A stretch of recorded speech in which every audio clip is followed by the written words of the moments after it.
अस्सलामु अलैकुम व रहमतुल्लाहि व बरकातुहू। इबरत और सुकून से भरी इस रूहानी पेशकश में आपका खैरमकदम है।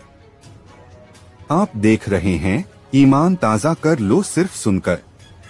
एक नेक आदमी बाजार जा रहा था। उसने देखा कि एक गुलाम लड़की का मालिक उसे बेचना चाहता है, मगर उसकी दुबली पतली हालत देखकर कोई खरीदार नहीं मिल रहा था। रहम के जज्बे से उस आदमी ने उसे मामूली दामों में खरीद लिया और अपने घर ले आया। रात हुई, मालिक तो आराम से सो गया, लेकिन कुछ ही देर बाद उसकी आंख खुली। उसने देखा कि कमरे में हल्की रोशनी है और उसकी खरीदी हुई वह गुलाम लड़की तहज्जुद की नमाज पढ़ रही है। वह इबादत में ऐसी खोई हुई थी कि दुनिया की कोई खबर नहीं थी। नमाज के बाद उसने रो रो कर दुआ के लिए हाथ उठाए और आंखों में आंसू लिए वह कह रही थी, है मेरे अल्लाह, आपको मुझसे मोहब्बत रखने की कसम। यह सुनकर मालिक हैरान हो गया। उसने गुलाम लड़की को टोकते हुए कहा, ऐ अल्लाह की बंदी, तुम यह क्या कह रही हो? यूं न कहो, बल्कि यह कहो कि ऐ अल्लाह, मुझे तुझसे मोहब्बत रखने की कसम। यह सुनकर वह गुलाम लड़की नाराज हो गई।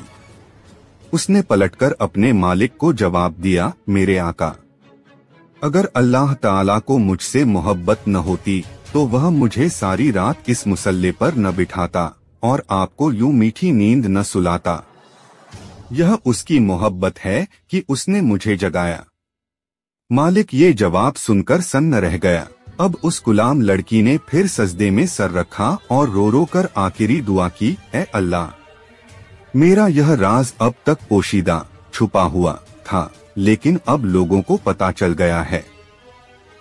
मेरा राज खुल गया, बस अब तू मुझे अपने पास बुला ले, मुझे इस दुनिया की रुसवाई से बचा ले।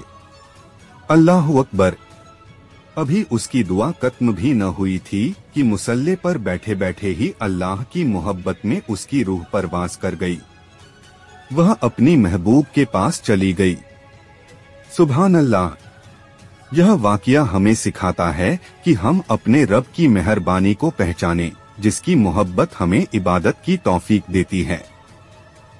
इस प्यारे सबक को आप ज्यादा से ज्यादा लोगों तक पहुंचाएं।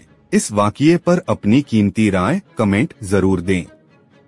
वीडियो को लाइक करें, शेयर करें और हमारे चैनल ईमान ताज़ा कर लो सिर्फ सुनकर को सब्सक्राइब करें ताकि आप ऐसी रूहानी बातें सुनते रहें।